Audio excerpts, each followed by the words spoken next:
জুলাই ঘোষণাপত্রে ছাড় দিয়েছি, জুলাই সনদে কোনো ছাড় হবে না। গণ অভ্যুত্থানের 1 বছর পার হয়েছে, ফলে অনেক ধরনের হিসাব নিকাশ আমরা করছি। গণ অভ্যুত্থানের 1 বছরে আমাদের আকাঙ্ক্ষা পূরণ হয় নাই। যে নতুন বন্দোবস্তের জন্য আমরা লড়াই করেছিলাম, জীবন দিয়েছিলাম, জীবন দিতে প্রস্তুত ছিলাম, সেই নতুন বন্দোবস্ত, নতুন বাংলাদেশ আমরা পাই নাই। ফলে আমরা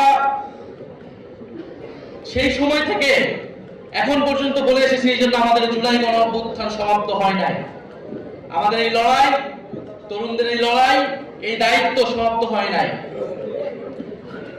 আমরা দেখেছি ৭১ পরবর্তী বাংলাদেশে কিভাবে লুটপাট হয়েছে, কিভাবে রক্ষী বাহিনী তৈরি করে গণতন্ত্রকে হত্যা করা হয়েছে, লুটপাট করা হয়েছে, বাকশাল কায়েম করা হয়েছিল।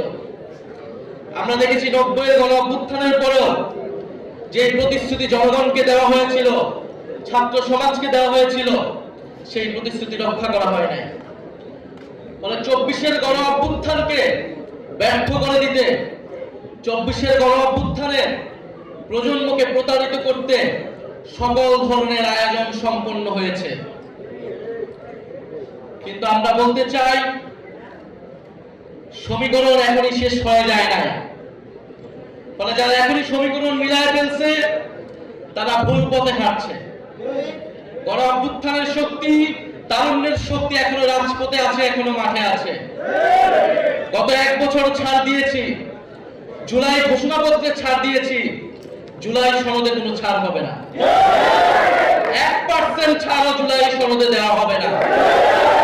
যেই মৌলিক সংস্কারের রূপরেখা জনগণের পক্ষ থেকে ঘোষণা করা হয়েছে, যেই মৌলিক সংস্কার, যেই নতুন বন্দোবস্তের কথা আমরা বলেছি, যেখানে গণতন্ত্র নিশ্চিত হবে, স্বৈরাচার আর ফিরে আসতে পারবে না, রাষ্ট্র কাঠামোকে গণতান্ত্রিক হিসেবে গড়ে তুলব, সেই জুলাই সনদে আমরা 1 বিন্দু পরিমাণ ছাড় দেব না।